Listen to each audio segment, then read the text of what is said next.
नमस्कार दोस्तों, स्वागत है आप सभी का हमारे YouTube चैनल पर। आज के इस वीडियो में हम बात करने वाले हैं राजस्थान विद्युत विभाग यानी RVUNL 2026 के बारे में। फॉर्म कैसे भरना है, क्या क्या योग्यता रहने वाली है, कौन कौन से डॉक्यूमेंट अपलोड करना है, तो इस वीडियो को लास्ट तक जरूर देखें।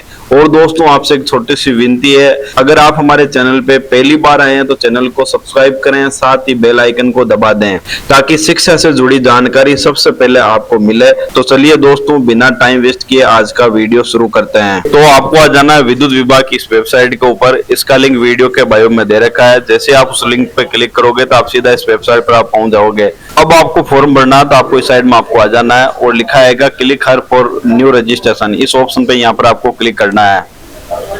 क्लिक करते ही यहाँ पर आपके step basic information, photo, signature, detail, proof, upload, payment, ये 5 या 6 स्टेप आपको कंप्लीट करना है। तो पहला स्टेप आता है बेसिक डिटेल का, तो नीचे स्क्रॉल करना है।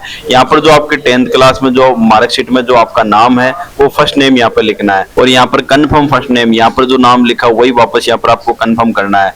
अगर आपका मिडिल नेम है तो मिडिल नेम यहाँ पर टाइप करना है। अगर आपका लास्ट नेम है तो यहाँ पर आपको लास्ट नेम लिखना है। स्क्रॉल करना है, नीचे की साइड में आपको जाना है।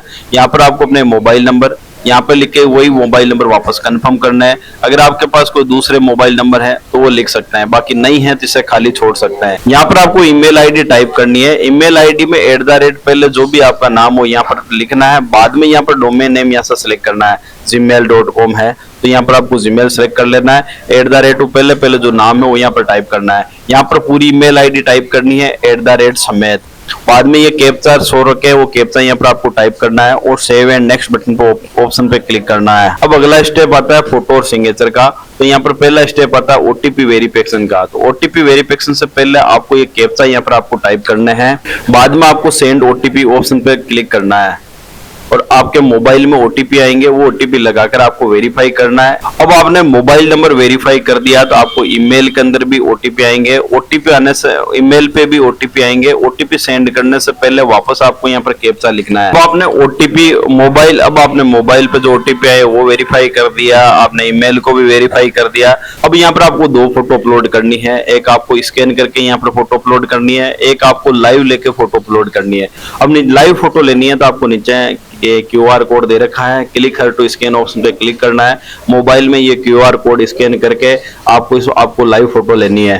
बाद में आपने लाइव फोटो और स्कैन करके आपने फोटो डाल दी तो आपको डिक्लेरेशन ऑप्शन पे क्लिक करना है और यहाँ पे सिग्नेचर अपलोड करना है। वापस इस सिग्नेचर को भी आप डिक्लेरेशन ऑप्शन पे क्लिक करना है और नेक्स्ट बटन पे क्लिक कर देना है। अब बेसिक डिटेल के अंदर यहाँ से आपको एडवाइजमेंट के हिसाब से, आपके पोस्ट के हिसाब से आपको भरना है। जैसे आपको सिविल के अंदर जाना है तो 26, 27 2 पोस्ट सेलेक्ट करनी है और इलेक्ट्रिकल, मैकेनिकल और सिविल इस पोस्ट में से भरना, तो ये पोस्ट सेलेक्ट करनी है। अगर आप LDC के अंदर आप जाना चाहते हैं तो 26, 27 03 पोस्ट यहाँ से आपको सेलेक्ट करनी है। इसमें जूनियर अकाउंटेंट और जूनियर असिस्टेंट और कॉमर्शियल असिस्टेंट सेकंड ऑप्शन खुल जाएगा। जैसे हमें यही वैकेंसी का फॉर्म भरना है तो इस पर क्लिक करना है। और यहाँ पर आप अब राजस्थान के निवासी हैं तो राजस्थान स्टेट सेलेक्ट करना है। अगर आप दूसरे स्टेट से हैं तो आप आउटसाइड राजस्थान स्टेट यहाँ से आपको सिलेक्ट करना है। और कैटेगरी के अंदर आप SC, ST, BC, MBC, EWS जो भी आपकी कैटेगरी है वो यहाँ से आपको सिलेक्ट करनी है। हम OBC से हैं तो OBC ऑप्शन पे यहाँ पर आपको क्लिक करना है। वापस OBC में आप क्रीमी लेयर है या नॉन क्रीमी लेयर है वो यहाँ से आपको सिलेक्ट करना है। यहाँ से आपको कंपनी सिलेक्ट करनी है। ऐसे आपकी 5 कंपनी है। पहले कौन सी कंपनी के अंदर आप जाना चाहते हो, जैसे हमें AVNL में जाना चाहते हैं तो वो सिलेक्ट करना है। ऐसे आपको दूसरी सिलेक्ट करनी है, ऐसे आपको तीसरी यहाँ से आपको सिलेक्ट करनी है, ऐसे ही आपको चौथी, ऐसे ही आपको 5वीं यहाँ पे कंपनी सिलेक्ट कर लेनी है। कौन से स्टेट के निवासी हैं तो हम राजस्थान से हैं तो राजस्थान यहाँ से आपको सिलेक्ट करना है।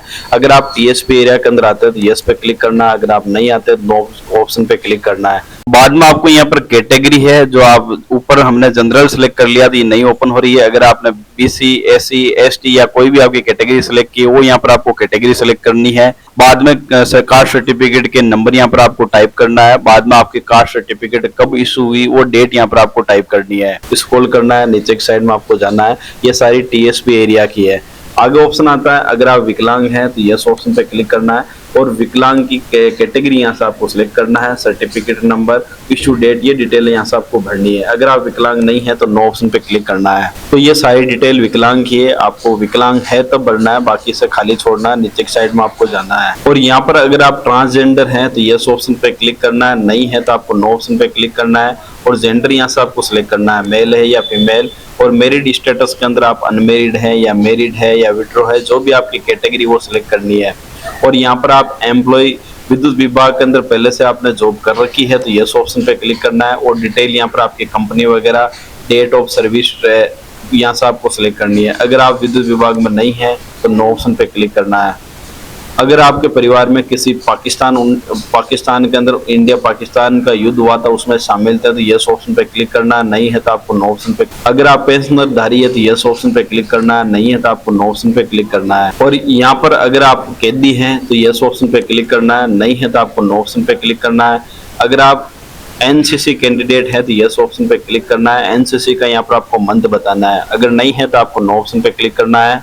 अगर आप कमिश्नर ऑफिसर ईसीओ है तो यस ऑप्शन पे क्लिक करना है, आर्मी में नहीं है तो आपको नो ऑप्शन पे क्लिक करना है। और ये डिटेल यहाँ से आपको भरनी है। तो आपको एक्स सर्विसमैन है तो यस पे क्लिक करना है, नहीं है तो आपको नो ऑप्शन पे क्लिक करना है। स्क्रॉल करना है, आप नीचे की साइड में आपको जाना है। अगर आप शहरिया कैटेगरी से आते हैं तो यस ऑप्शन पे क्लिक करना है, नहीं है तो आपको नो ऑप्शन पे क्लिक करना है। अगर आप स्पोर्ट में आपने भाग ले रखा है तो यस ऑप्शन पे क्लिक करना है। और यहाँ पर आप अगर आपने स्पोर्ट पर्सन है, आप खिलाड़ी है तो यस ऑप्शन पे क्लिक करना है, नहीं है तो आपको नो ऑप्शन पे क्लिक करना है। और धर्म यहाँ से आपको सिलेक्ट करना है, आपका कौन सा धर्म है, हिंदू है, क्रिश्चियन है, बुद्धिस्ट है, जैन है, मुस्लिम है, सिख है, जो भी आप धर्म है वो सिलेक्ट करना है। अब आप माइनॉरिटी के अंदर आते हैं तो ये अगर आप माइनॉरिटी कम्युनिकेशन से आते हैं तो यस ऑप्शन पे क्लिक करना है, नहीं है तो आपको नो ऑप्शन पे क्लिक करना है। और यहाँ पर आपके आधार कार्ड में मोबाइल नंबर जुड़े हुए हैं तो आपको यस ऑप्शन पे क्लिक करना है। यहाँ पर आपको आधार कार्ड के नंबर टाइप करना है। और यहाँ पर आपके पैन कार्ड बना तो पैन कार्ड के नंबर। नेशनलिटी के अंदर यहाँ से आपको इंडियन सेलेक्ट करना है।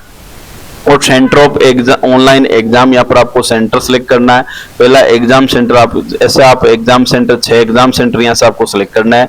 जैसे मैं पहले अजमेर सेलेक्ट कर लिया, दूसरा यहाँ से हमने सीकर सेलेक्ट कर लिया है, ऐसे हमने कोटा, ऐसे आपके जो नजदीक में जो आपका एग्जाम सेंटर पड़ता है वो ऐसे 6 एग्जाम सेंटर यहाँ से आपको सिलेक्ट करना है। और अब पर्सनल डिटेल के अंदर यहाँ से आपको डेट ऑफ बर्थ भरनी है, पहले डे, बाद में मई, बाद में आपको स्क्रॉल करना है। यहाँ पर आपके कोई भाई या बहन है, 2 है तो आपको यस ऑप्शन पे क्लिक करना है, उसका नाम लिखना है और जेंडर सेलेक्ट करना है। अगर नहीं है तो आपको नो ऑप्शन पे क्लिक करना है। यहाँ पर फादर्स नेम लिखना है, यहाँ पर मदर्स नेम। पर आपने मैरिड सेलेक्ट कर रखा है तो वाइफ या हस्बैंड का नाम यहाँ पर लिखना है। और शादी की डेट यहाँ पर आपको बतानी है। और नंबर ऑफ चिल्ड्रन आपको बताना है, 1/6/2002 से पहले कितने थे। आपको स्क्रॉल करना है और नीचे की साइड में आपको जाना है और नीचे जाना है। और यहाँ पर डिटेल ऑफ चिल्ड्रन की यहाँ पर आपको बतानी है, जितने भी आपके बच्चे हैं उनकी डेट ऑफ बर्थ। अगर विकलांग है तो विकलांगता यहाँ से आपको लिखनी है, नहीं है आप अनमेरिड है तो ये भरने की जरूरत नहीं है, आपको स्क्रॉल करना है। और यहाँ पर आपको एड्रेस लिखना है, आधार कार्ड के पीछे जो आपका एड्रेस है वो एड्रेस लाइन 1 लिखनी है, यहाँ पर वाया। और यहाँ पर आपको तहसील, यहाँ पर आपको डिस्ट्रिक्ट, वही वापस यहाँ से आपको स्टेट सेलेक्ट करना है। और यहाँ पर आपको पिन कोड, ऊपर जो एड्रेस है वो नीचे आपको भरने की जरूरत नहीं है, सेम एज ऑप्शन पे क्लिक करते ही नीचे ऑटोमेटिक डिटेल यहाँ पर फिल हो जाएगी। स्क्रॉल करना है, यहाँ पर आपको परमानेंट एड्रेस यहाँ से आपको सिलेक्ट करना है। और यहाँ पर आपको बैंक डिटेल बतानी है, बैंक में जो आपका अकाउंट है उसका नाम यहाँ पर लिखना है, बैंक अकाउंट नंबर लिखना है। यहाँ पे बैंक अकाउंट लिखे वही यहाँ पर आपको कंफर्म करना है। बैंक ऑफ ब्रांच का नाम लिखना है। टाइप ऑफ अकाउंट में आपका सेविंग अकाउंट है या करंट, तो आपका सेविंग अकाउंट ही है तो सेविंग अकाउंट यहाँ पर आपको सिलेक्ट करना है। और यहाँ पर IFSC कोड लिखना है। और नीचे की साइड में आपको सेव एंड नेक्स्ट बटन पे यहाँ पर आपको क्लिक करना है। अब अगली डिटेल आती है क्वालिफिकेशन, एक्सपीरियंस और लैंग्वेज की। तो यहाँ पर आपको एजुकेशन डिटेल भरनी है। अब यहाँ पर आपको सीनियर सेकेंडरी एजुकेशन डिटेल यहाँ पर आपको भरनी है। आपको 12th क्लास की डिटेल यहाँ से आपको भरनी है, तो पास सेलेक्ट करना है। आपने 12th क्लास में आपके सब्जेक्ट आर्ट्स थी, साइंस थी, जो भी सब्जेक्ट थी वो यहाँ पर लिखनी है। कब आपने 12th क्लास पास की, पासिंग ईयर, महीना और तारीख यहाँ से आपको सिलेक्ट करना है। कितने परसेंटेज बने 12th क्लास में, परसेंटेज। और इसमें आपको फर्स्ट डिवीजन बना है या सेकंड डिवीजन या थर्ड डिवीजन, जो भी आपका डिवीजन बना वो सिलेक्ट करना है।